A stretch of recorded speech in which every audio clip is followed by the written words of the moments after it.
it's April again. So we're going to start today just kind of talking about my day and what I'm going to be doing with it. Today I've actually got a workout planned for at home. I'm going to be doing some weighted squats. I still am on a very restricted weight limit right now, so I'm doing the best I can with that, and it seems to still be helping. I just have to kind of up the amount that I do to kind of equal out the lack of weight. And so I wanted to kind of harp on that, or not even really harp on it, but kind of educate you guys on that just because you're on a restriction because of an injury, mine is due to a tough pregnancy and also, or I should say a risky pregnancy, and then also because of multiple surgeries that I've had, and so most of the time I have to be very restricted in how much I lift. And so even though it kills me every time, it would kill me more not to be able to do anything. And so definitely for any of you guys out there that are on a restriction or on any kind of health issue,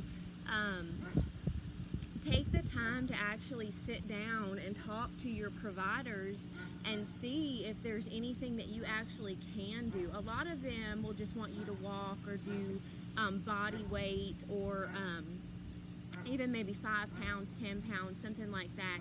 And even that is keeping your body in a state of just not giving up, or a state of, at least that it's getting some kind of exercise. And so you're not going to have to start from square one. And yes, you're going to have to take a step back, and you're going to have to start over again in a sense once that weight limit is restricted, or once that exercise limit is restricted. But at least your body is still moving and still in the stages that it can be.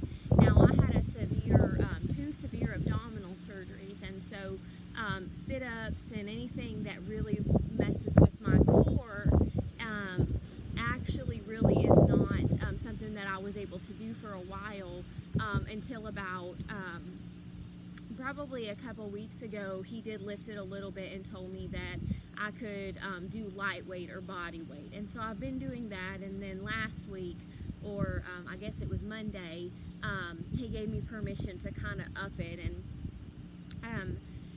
up it another 10 pounds to see how I handled that. And the first 2 days it seemed okay, but since then I've had to kind of cut back a little bit. But my intention is never to give up and not to get frustrated and just throw in the towel. I've worked really hard to get to where I'm at, and so I intend to just keep pushing through. And a lot of that is why I've decided to do this performance challenge with First Form, is because there's a lot of people out there like me that have health issues, but I'm a prime example that you don't have to give up. You don't just have to say, oh, well, you know what, I just can't do anything anymore. I'm just gonna just forget about it, because that's not true. There's so much other things that you can do. I mean, you may never, and I may never be able to lift, or compete in a bodybuilding competition, or whatever the case is, because of my weight restriction. And I may never be able to do that because of the sensitivity that I have in my intestines and in my stomach and in my core. But I still can look and feel just as great as the next person that's trying just as hard as I am. They just get to lift more than I do. So don't give up. Push yourself. We're all different bodies. We all have different ways of going about things, and we all have different abilities, and in a sense, that's why we're all just able to do what we love and are passionate about, is because we are all different, and we are no one person should compare themselves to another person. And it's funny that I say that, because I'm so competitive in a lot of things that I compare myself to everybody, and I'm thinking, oh, well, she can do that, or he can do that, I can do that. But the reality of it is if you're competing with yourself and with somebody else, yes, in competition, you're definitely competing with somebody else. But you also have to keep in mind that compete with yourself. Make yourself better than what you were yesterday or last week or last year or last competition or last weight session or last whatever.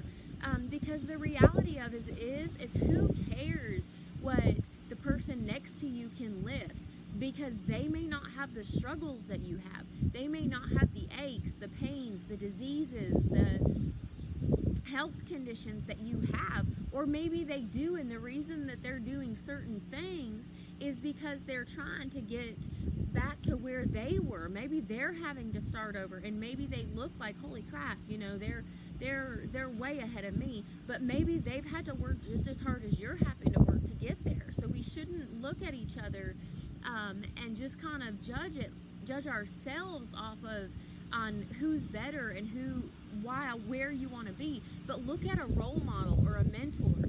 I'm going to kind of give some credit where there's somebody out there that pushes me, and it's one of the other first form ladies, and her name is Jenna Fail, and most of you probably know who she is, but every time I see her pictures, I'm so, I don't want to say jealous, but I want to say, that is my goal. I want to be able to do the things that she does and just be amazing. And there's another girl out there that I've talked to personally, and her name is Carrie, and Carrie Haynes, and she is gone through a lot of the same mental struggles that I have, and has overcome them and has become one of the most inspiring people in my life. And she doesn't know that probably, but I've told her that, I think, in a message before, that she reminds me a lot of the struggles and what I've gone through, and she just is amazing, and she smiles and she gets out there and she does it, and even when she's having a bad day, she gets out there and she does it, and she does whatever she can to keep going. And that's what we all need to do.